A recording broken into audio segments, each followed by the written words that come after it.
In a world full of dangers, the most powerful warrior in the kingdom is a simple farmer.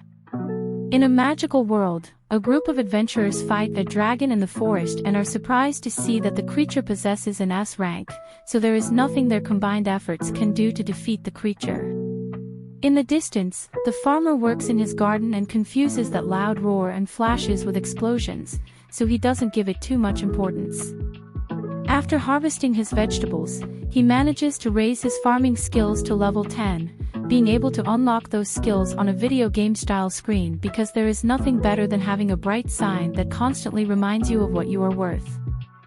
Al comments on his level increase to his friend Testa, who reminds him that not so long ago, his level in fishing also reached that score, which is rare since Testa, who is a fisherman, has no level 10, and does Al attributing his skills to a blessing called growth promotion. When his statistics poster recommends merging all his skills, the young man discovers that he is blessed by another skill called the grace of the earth. Testa is surprised to see that for some reason, our hero has increased his warrior skills to 73,612 points. Al is surprised but equally doesn't give it much importance since warrior skills are useless for a farmer, and he sets out to take his crops to market without thinking twice about what happened. However, during the trip to the city, our hero sees the adventurers fighting the S-rank dragon and tries to distract it by throwing a carrot, only for the carrot to defeat the dragon after causing an explosion. Our protagonist continues her journey, but the adventurers, intrigued, decide to investigate who could have destroyed the dragon and find the tracks of the cart in the city of Megis. A criminal takes the princess, Foul YS, but with his new perception skills, Al dodges the kidnapper's attacks and defeats him, allowing the guards to arrest the criminal, Foul YS, thanks Al for his help, but the young man, realizing that the market is about to close, runs away, leaving her with the gratitude hanging. When he finishes his business, but when he wants to leave from the capital, Foul YS prevents him and thanks him for the help in the right way and offers him a place in the castle. Al doesn't want anything to do with the offer as he hates royalty, but he keeps his opinions to himself and respectfully rejects the offer and tries to withdraw. But Foul YS prevents him. Foul YS explains that the kidnapper had more than 500 warrior points, something impressive since normal humans usually only have 50, and yet Al defeated him. So he offers him a field of 33,000 square meters to cultivate. At the same time, the adventurers return after defeating the dragon but refuse to claim responsibility and admit that someone else helped them. He takes advantage of this and flees to his fields. Later, news reaches Megis of an army of monsters that had not been seen since the death of Macbeth, the demon lord. Macbeth had led the war against humanity, but after his death, humans and demons had managed to put together a peace treaty which apparently risks breaking down. Officer Cecil demands that they destroy the army, but after luring Foul YS and his father, the king, away from Megis, he reveals that he is actually Romeo Van Ded, Macbeth's demon general, and that he intends to take Foul YS and the king and then impersonate the king to rule Megis himself. Cecil, who gives me distrust, asks the king and the princess to flee since it was thanks to his humanity that the king did not destroy all the demons and now he must pay for that act of kindness being attacked by the demons. That is, he tells him that he is a good person, but that it is his fault what is happening. That night, Al comes home and still doesn't control his new battle skills, accidentally destroying the doorknob. He's too tired and just wants to sleep. However, his rest is interrupted by Testes, who warns him that an army of demons is approaching Megis.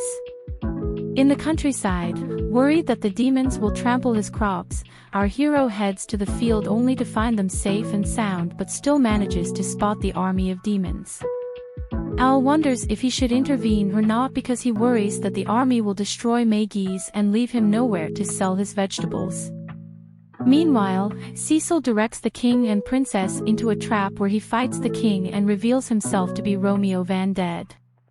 Romeo attacks the royal family, planning to defeat them and use his powers to shape-shift and take the king's place. The family tries to protect themselves, but their powers are no match against those of the devil. When all seems lost, Al comes to the rescue and effortlessly defeats Romeo. As a reward, Fowl YS offers Al again a 33,000 square meter field to cultivate in exchange for him registering as an adventurer to serve the kingdom when needed. Not having too many options, Al accepts but realizes that he has been deceived when he visits the countryside and finds a wasteland unsuitable for farming. Phyllis, who has taken a personal interest in our hero, guides our hero on a tour within the kingdom.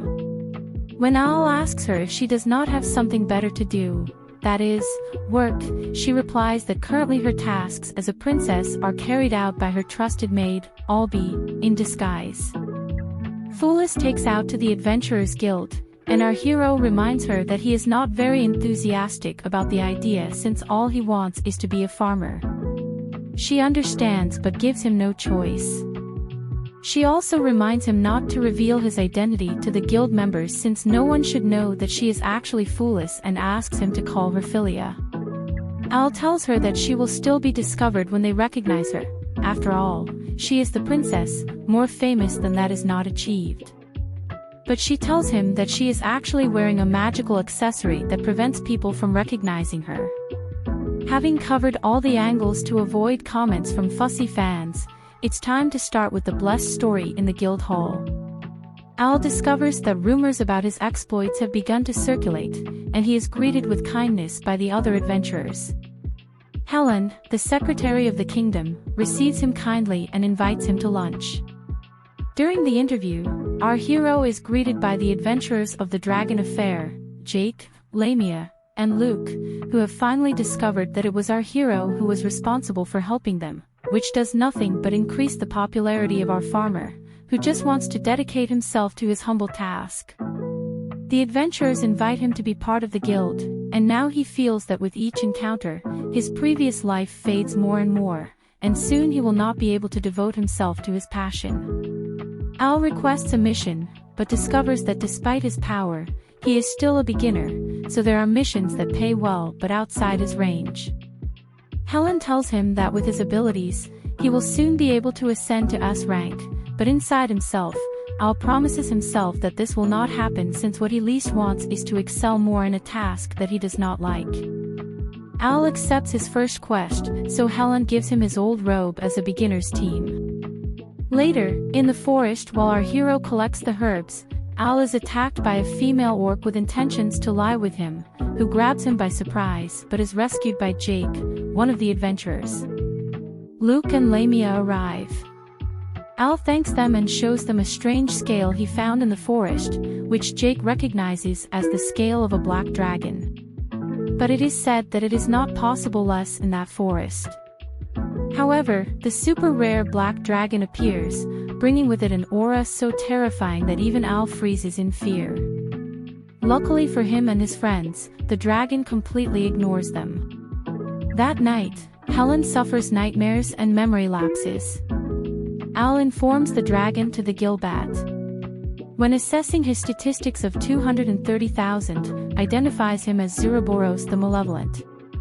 The name activates something in Helen's memories, and the young woman abruptly recalls a buried memory of her brother, Rai, who was defeated by Ouroboros and was the original wearer of Al's new robe.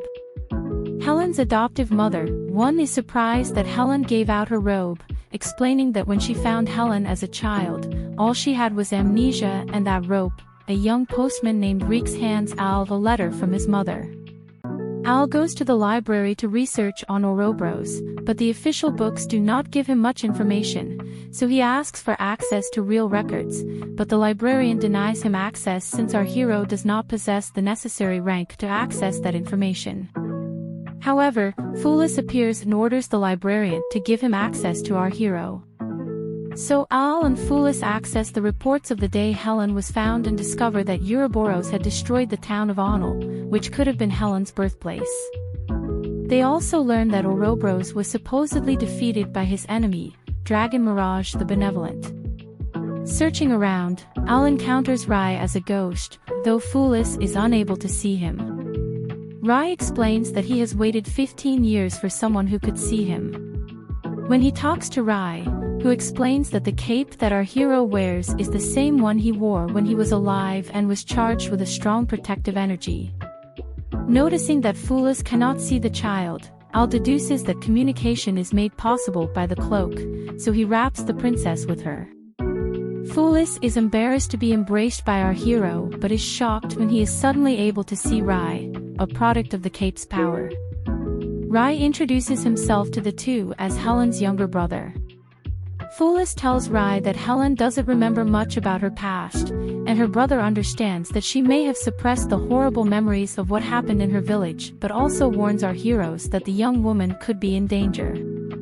15 years ago, Rai and Helen lived in Arnold, where the boy dreamed of becoming a warrior capable of protecting his sister. On a day like any other, Ouroboros appears out of nowhere and destroys the village completely. Although we witness how Ouroboros first scared his victims to feed on their souls full of despair, the two brothers, knowing that there is no other option, decide to flee. But the dragon catches up with them and goes for Helen, who is saved at the last moment when her brother attacks the dragon, causing no harm but infuriating him enough to defeat him instead of his sister. Before leaving, the dragon tells the girl that within 15 years he will return to feed and says goodbye, leaving Helen alive so that she could spread the story, causing fear in other human people so that in 15 years when Ouroboros returned, a new feast of human despair would be ready. Rai turned into a ghost so he could keep an eye on Helen and now warns Al that Ouroboros will want Helen in the city of Megis. Al worries that he is not strong enough, but Rai tells him that if Ouroboros feeds on despair, the opposite emotions should weaken him. Rai asks Al to convey that message of hope to his sister. Our hero, along with Foul YS, rushes back to Megis to prepare for the return of Ouroboros. When the two arrive in Megis, Al heads to talk to Helen while Foul YS returns to the palace to prepare the royal troops for the imminent arrival of the evil dragon. However, Al does not find Helen in her room, since the young woman has had a dream where she reunites with Ouroboros.